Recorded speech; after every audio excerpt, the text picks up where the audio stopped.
विचार हिंदुत्वाचा बाणा संघर्षाचा आमचे नेते माननीय श्री सुरेशराव हळवणकर यांना वाढदिवसाच्या हार्दिक शुभेच्छा। शुभेच्छुक शिवसेना जिल्हा प्रमुख रवींद्र माने, शिवसेना शहर प्रमुख भाऊसो आवळे व शिवसेना इचलकरंजी शहर।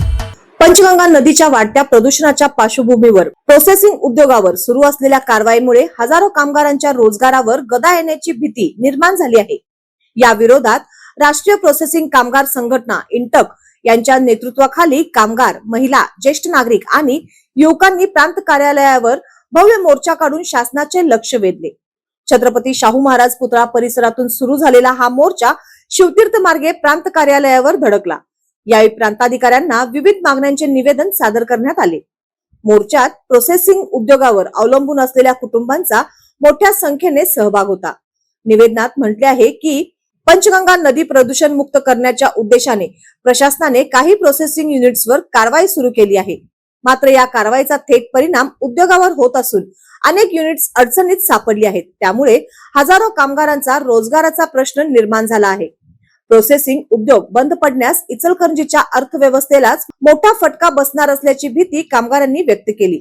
संघटनेच्या पदाधिकाऱ्यांनी सांगितले की पंचगंगा नदीमध्ये केवळ प्रोसेसिंग उद्योगच नव्हे तर ग्रामपंचायती, नगरपालिका, महापालिका, औद्योगिक वसाहती आणि इतर स्रोतांचेही सांडपाणी मिळते। त्यामुळे प्रदूषणासाठी केवळ प्रोसेसिंग उद्योगांना जबाबदार धरणे योग्य नाही।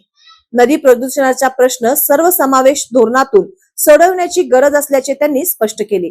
गेल्या काही महिन्यांपासून असलेल्या कारवाईमुळे अनेक कामगार गावाकडे परत जात असून बेरोजगारीचे संकट वाढत आहे।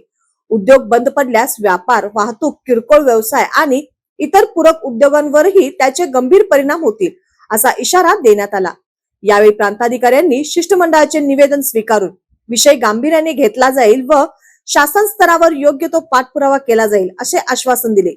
मोर्चात संघटनेचे अध्यक्ष शिवाजीराव भोसले, उपाध्यक्ष प्रदीप झांजमनी शहा, दयाराम उर्फ Dashrath Mohite, general secretary Vijayalakshmi Ashok Kulkarni, joint secretary Rajendra Bachate यांच्यासह मोठ्या संख्येने कामगार सहभागी झाले होते।